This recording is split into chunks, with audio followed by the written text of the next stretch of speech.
local, breaking news. This is WYFF News 4 at 6 in high definition. It is my policy and my expectation that we have nothing to hide. The Greenville police chief responds to questions about the arrest of an autistic man who hit the ground hard when he was shocked by a taser. Today, Greenville Police Chief Ken Miller urged people in the community to remain calm while the arrest of a man with autism is investigated. As we first told you, Tario Anderson was shocked with a taser and arrested Christmas Eve. The arrest angered many in Anderson's community. So today, the chief held a news conference to explain what's being done. WYFF News 4's Tim Waller is here with our top story. Well, Carroll and Nigel Police Chief Ken Miller promised the charges against Anderson will be dropped. He also announced dual investigations to get to the bottom of what happened. An angry mother shouting in the background as police arrest her autistic son. Authorities responding to gunfire in the neighborhood say Tario Anderson ran when they tried to question him. As the officers got out of their car and they asked for him to stop, he began to run. Police Chief Ken Miller says the officers had no idea Anderson suffers from autism.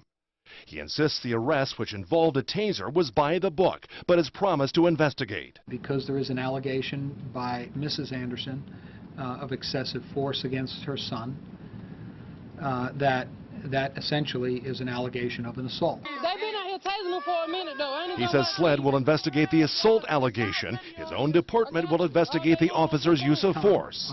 This as black leaders appearing with the chief urge the community to stay calm. Please, just be patient. Give the process a chance to work. One concern, he says, are people from outside the community who may try to inflame the situation, especially after threats made on social media vowing revenge against Greenville police. There were certain people making comments threatening the police department, threatening the officer who indeed tased the gentleman. They were saying things like there's a special place in hell. Until the investigations are complete, the chief had this message for anyone watching. We need your help to police our community. We cannot do it alone, and we cannot do it effectively if our authority to act is challenged at every turn. The chief said his department is working with a judge and the city attorney to have the charges against Anderson dropped and his record expunged. Nigel? Tim, thank you. We're getting new insight into a high-speed chase and crash, the wreck involving a state trooper. It also took the life of a Simpsonville man. The wreck was on Rutherford Road and North Pleasantburg Drive in Greenville. Today, a witness shared what he saw in the seconds leading up to the collision. WYFF News 4's Ashley Swan is live and local from the scene with an exclusive account. That witness was sitting right here at this red light and saw the whole thing. He didn't want to go on camera, but he did share a copy of the report he gave deputies with me. In it, he says the SUV that the trooper hit was headed towards us here in this direction and had a green light. I was blessed to have the 4 years to get to know him because he made my life better. Friends of Taylor Miller are mourning his sudden passing. The 22-year-old server at Texas Roadhouse in Taylor's died Friday after a crash involving a state trooper.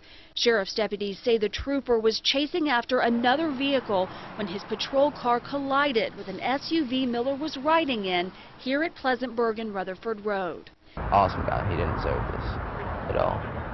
Sheriff's deputies arrested the woman driving Miller in the SUV, Lauren Elise Rowe, and charged her with felony DUI with great bodily injury and failure to yield to an emergency vehicle. But a witness who asked not to be identified reached out to WYFF News 4 Monday to share why he believes Rowe wasn't at fault.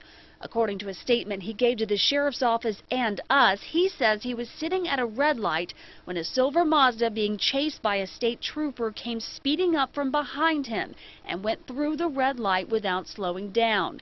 He says another patrol car followed through the intersection seconds later and slammed into Rowe's SUV. According to the witness, the light for the trooper was red and the SUV with Miller inside had the green light. Those who knew Miller say his smile and giving spirit won't soon be forgotten. We were just saddened by the loss, but we knew that he was in a better place and that he was, he's looking down on us. Heaven got a great angel, a legendary angel. Out to the the Highway Patrol, but have not yet heard back about where their investigation into the chase stands. We do know that the driver troopers were originally chasing had blown through a nearby DUI checkpoint, and we are told that driver got away. Ashley Swan, WYFF News 4, live in Greenville. The coroner's office tells us a firefighter from the Low Country died on Interstate 85. This happened around 8:30 last night. Investigators say Randy Fala was trying to avoid a wreck that had already happened near the 36-mile marker. They say he swerved, ran off the road, and hit a tree. Fala died at the hospital. Anderson County deputies continue to look for a vehicle of interest in a shooting that happened on Christmas Eve. James Dobson and Mary Fowler were found on the shoulder of Interstate 85. They were on the southbound side near mile marker 16 on Christmas Eve morning. Fowler died at the hospital. AmMed health officials tell us Dobson is in serious condition. The car deputies are searching for is described as a light-colored, possibly off-white 2013 Hyundai Elantra, and the tag number is KQI 543. Anyone with information is asked to call Crime Stoppers at the number on your screen, 888-CRIME-SC. The coroner's office tells us an Anderson woman was killed in a hunting accident over the weekend, just 2 weeks after getting engaged. Samantha Moore was shot while with friends in Florence County on Saturday. This picture is from her Facebook page. Captain Robert McCullough with the Department of Natural Resources tells us Samantha was on some property near Lake City. Someone in the group tripped and a shotgun went off, hitting her. The shooting is believed to be an accident. No charges have been filed. Today, South Carolina paused to remember Governor James Edwards. Edwards died on Friday. His funeral was held today at St. Philip's Church in downtown Charleston. Governor Nikki Haley was joined by former governors Dick Riley, David Beasley, and Mark Sanford in remembering Edwards. Edwards was South Carolina's first Republican governor since Reconstruction. He served from 1975 until 1979. Happening right now, Clemson fans are watching the Tigers take on the Sooners. WYFF News 4's Mandy Gaither is live and local at Wild Wings in Anderson.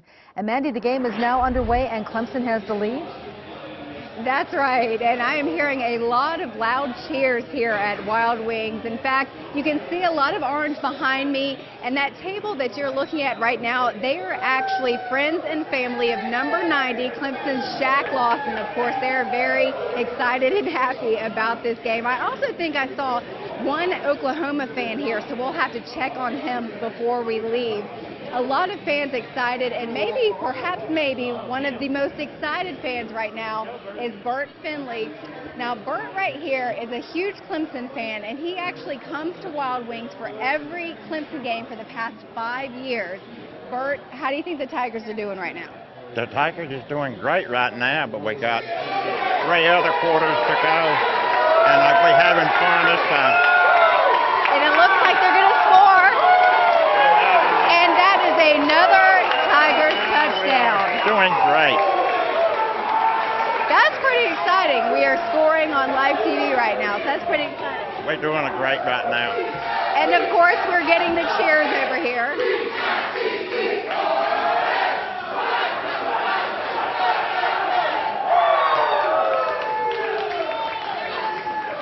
And I can't compete with that, so I'm going to go ahead and send it back to y'all in the studio. Mandy Gaither, WYFF News 4, live in Anderson.